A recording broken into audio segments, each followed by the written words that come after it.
Olá, pessoal, tudo bem com vocês? Espero que todos estejam bem, meus queridos. Aqui é a professora Andréia Santos de Literatura.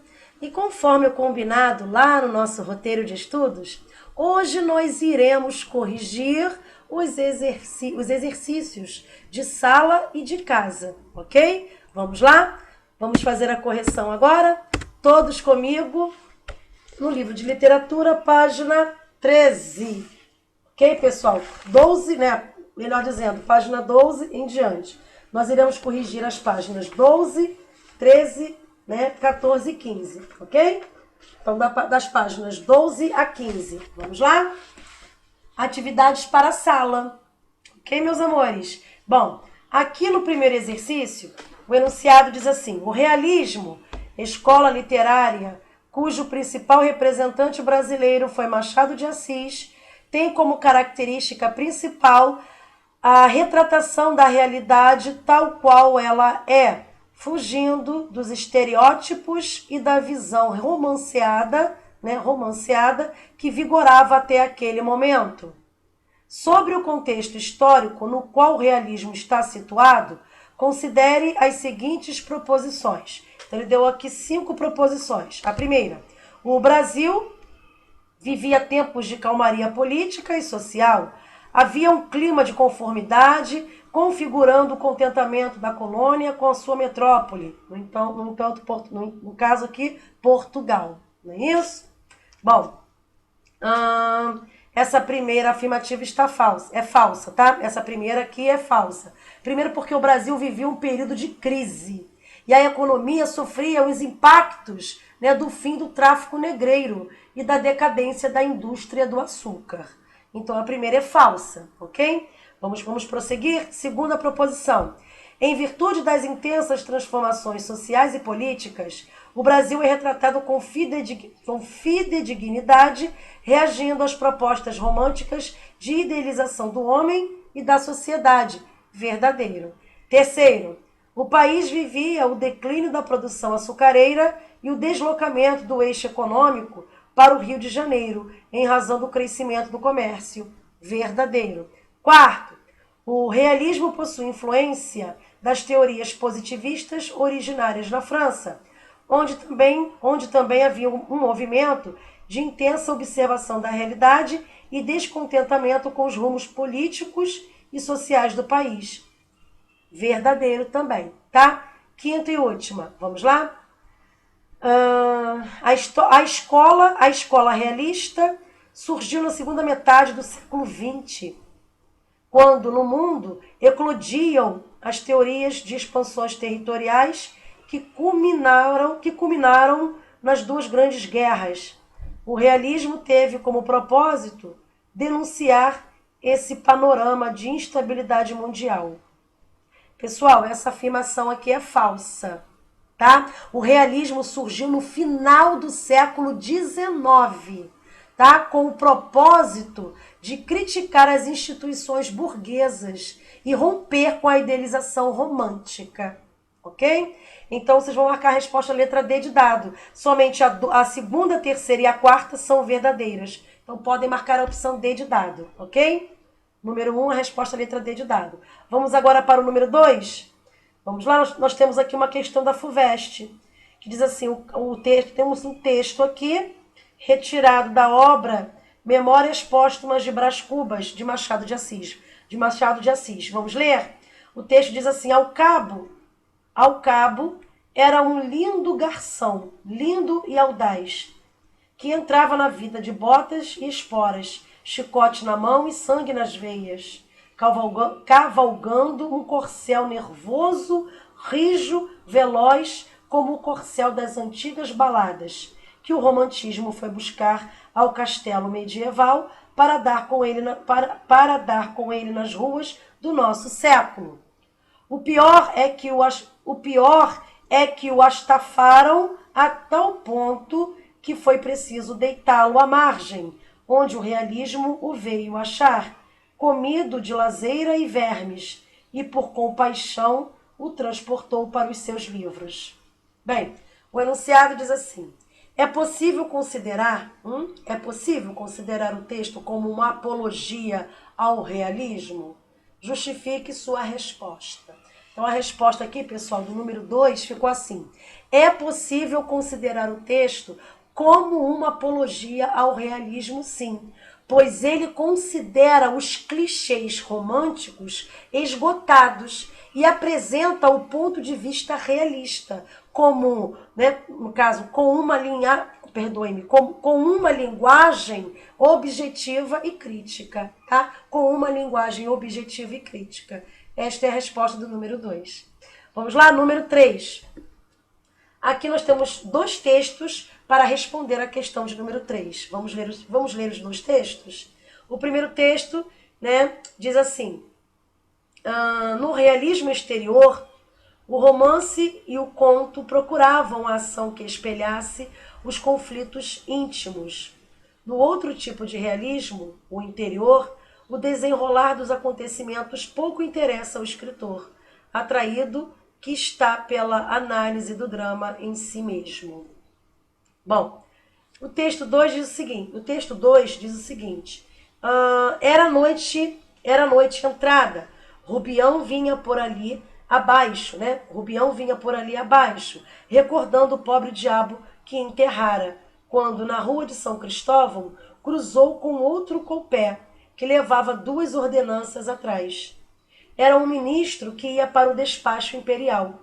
Rubião pôs a cabeça de fora, recolheu-a e ficou a ouvir os cavalos das ordenanças, tão iguaizinhos, tão distintos, apesar do estrépito dos outros animais. Era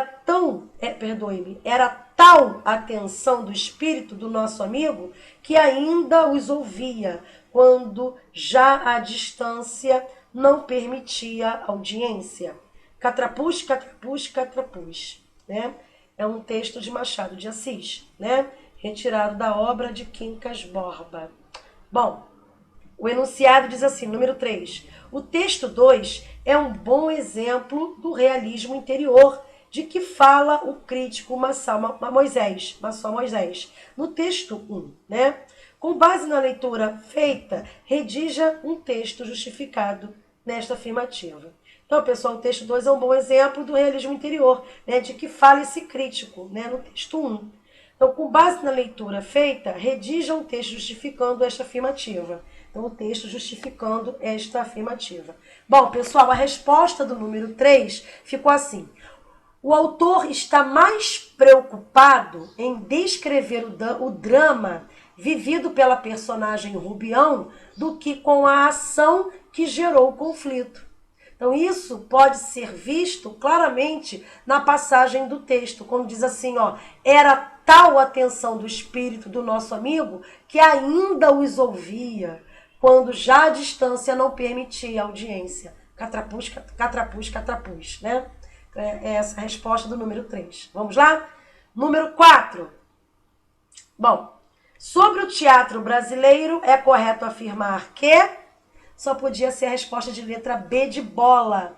Encontra no romantismo uma faceta nacional, né, representando, por meio da comédia, as contradições sociais brasileiras, tá? Contradições sociais brasileiras, tá? Então, a resposta certa é a letra B de bola. Ok, pessoal? Então, Martins Pena é o primeiro grande nome do teatro brasileiro. Seu maior feito foi ter conseguido transpor para o teatro algumas questões fundamentais, né, da sociedade brasileira, né, como o abuso de poder, representado então na peça, né, o juiz de paz na roça. Tá? Essa peça aí, o juiz de paz na roça. Ok? Então a resposta certa é a letra B de bola, número 4. Vamos para o número 5. O teatro brasileiro tem Martins Pena como um dos seus mais significativos representantes. Suas obras caracterizam-se só podia ser a letra C, por realizar uma comédia de costumes, tá, pessoal? Então, Martins Pena foi um dos fundadores da comédia de costumes no Brasil. Admirável observador, né? Ele descreveu as transformações sociais que agitaram o Rio de Janeiro no final do século XIX. né, em peças como A Família e a Festa na Roça, né, o Judas em Sábado de Aleluia e o Juiz de Paz da Roça e o Noviço também, ok? Então a resposta correta do número 5 é a letra C. Vamos agora para as atividades propostas? Número 1, vamos lá? Sobre o realismo, assinale a alternativa, perdoe-me, sobre o realismo, assinale a afirmativa correta. Então, pessoal, a resposta aqui do número 1 só poderia ser a letra D de dado. O realismo constitui uma oposição ao idealismo romântico, ok? Esta é a resposta correta. Letra D de dado. Número 1, letra D de dado, tá? Então, os romances realistas criticavam a sociedade da época.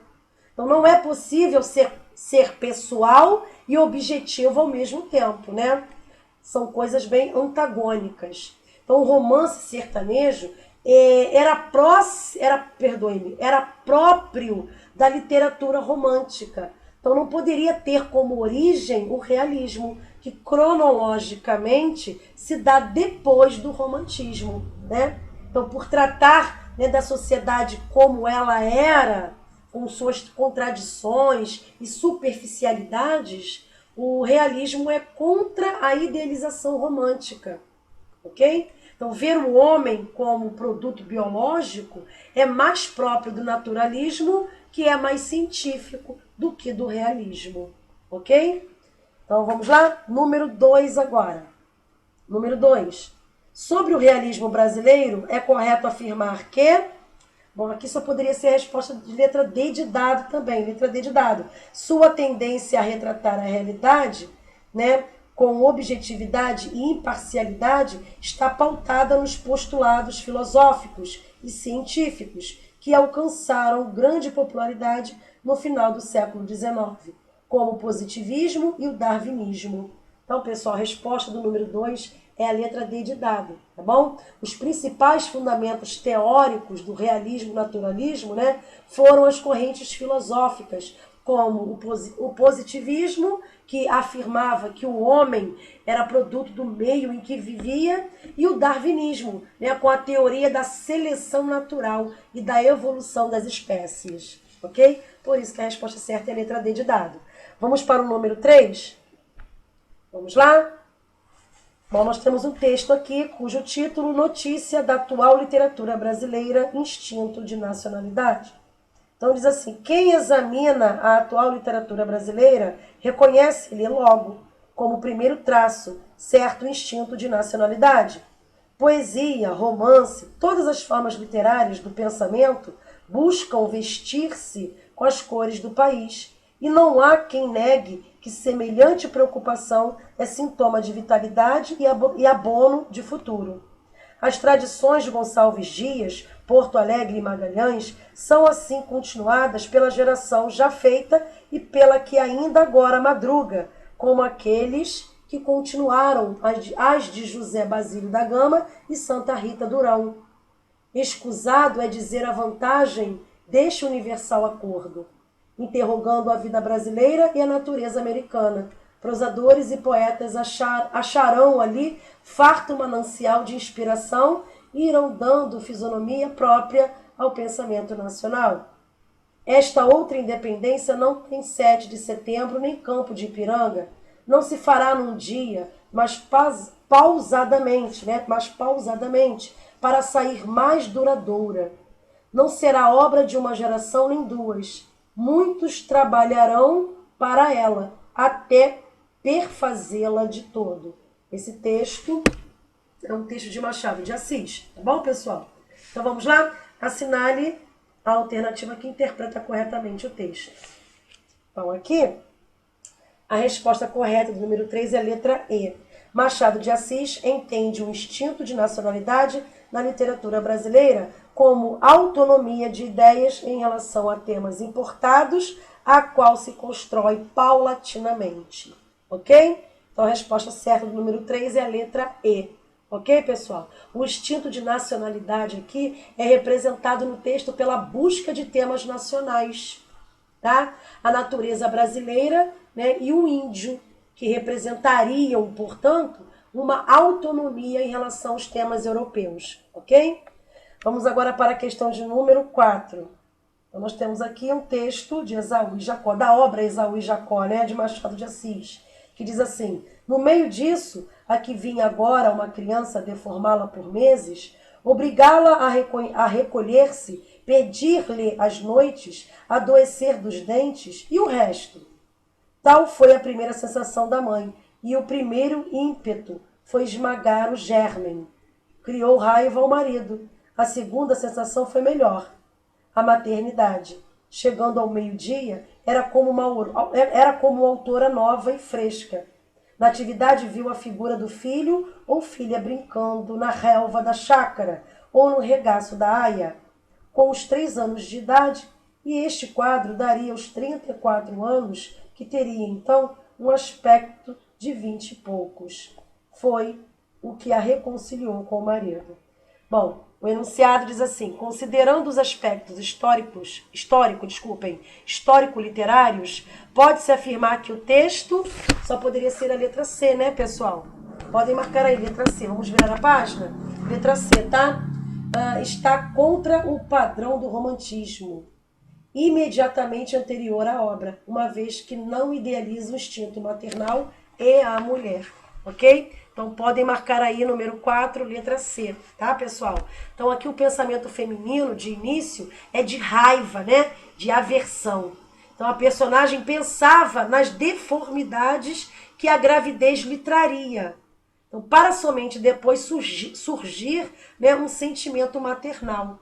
Então, esse comportamento era totalmente contrário ao padrão romântico, ok? Bem, vamos agora para a questão de número 5, que nós temos um texto aqui. Vamos ler o enunciado diretamente? O enunciado diz assim, vamos ler direto o enunciado, né?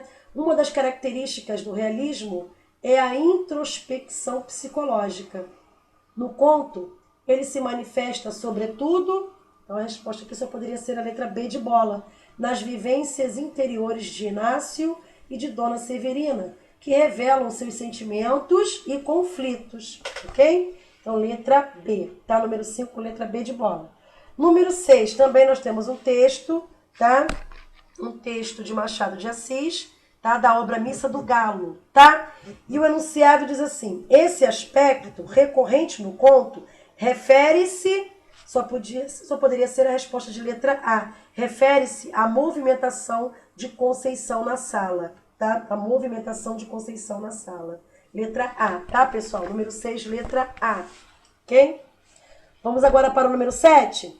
A obra de Martins Pena, um dos mais autênticos e originais escritores românticos, só poderia ser a letra D de dado. Tem como tema dominante, tanto na comédia urbana quanto na rural, o amor contrariado. Então, a resposta certa do número 7 é a letra D de dado, tá, pessoal? Então, a partir do desenvolvimento do amor contrariado, a comédia de Martins Pena aborda diversas questões também relativas à sociedade, ok?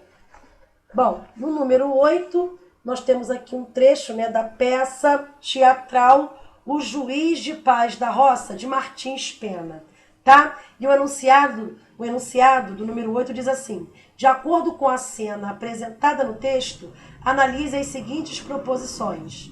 1. Aninha é protagonista da peça e possui aspecto, né, shakespeariano. Número 2. Termos como Jacuba e Valongo estão atualmente fora do contexto e trazem dificuldades para o leitor de hoje. Terceira proposição. A cena indica que a escravidão ainda era uma realidade no país. Então, assim pode-se dizer que só podia ser a letra C, né? Somente a segunda e a terceira proposição, a segunda e a terceira proposições são verdadeiras. Então, o número 8 é a letra C, tá, pessoal? Número 9, vamos lá? É correto dizer que o trecho da peça teatral O Juiz de Paz da Roça, então letra D de dado, destaca mais os costumes do que as pessoas. Então a resposta certa do número 9 é a letra D de dado, tá? O texto de Martins Pena, pessoal, entra na linha da comédia dos costumes da sociedade, expondo características da fala, né? os tipos, entre outros aspectos inerentes também ao cotidiano comum, tá? Então a resposta certa do número 9 é a letra D de dado. Vamos agora para o número 10. Vamos lá? O elemento cômico no teatro de Martins Pena desenvolve-se por meio da exploração das distorções sociais do início do Império. Então, na peça O Juiz de Paz da Roça, os efeitos de comicidade se revelam fundamentalmente por meio da contradição entre os valores tradicionais e a realidade das personagens. Resposta certa é a letra B de bola. Tá bom, pessoal? Podem marcar a letra B de bola. Então, pessoal, a comédia de Martins Pena desenvolve-se com base na crítica social que denuncia a contradição entre as personagens, normalmente roceiras, e os valores da sociedade fluminense. Ok? Bom, encerramos aqui a correção dos nossos exercícios de sala e de casa. Ok, meus amores? Não esqueçam de colocar os nomes e as turmas aqui nos comentários, tá bom? Bom, desejo a todos bons estudos, um grande beijo e até o próximo vídeo. Tchauzinho, pessoal!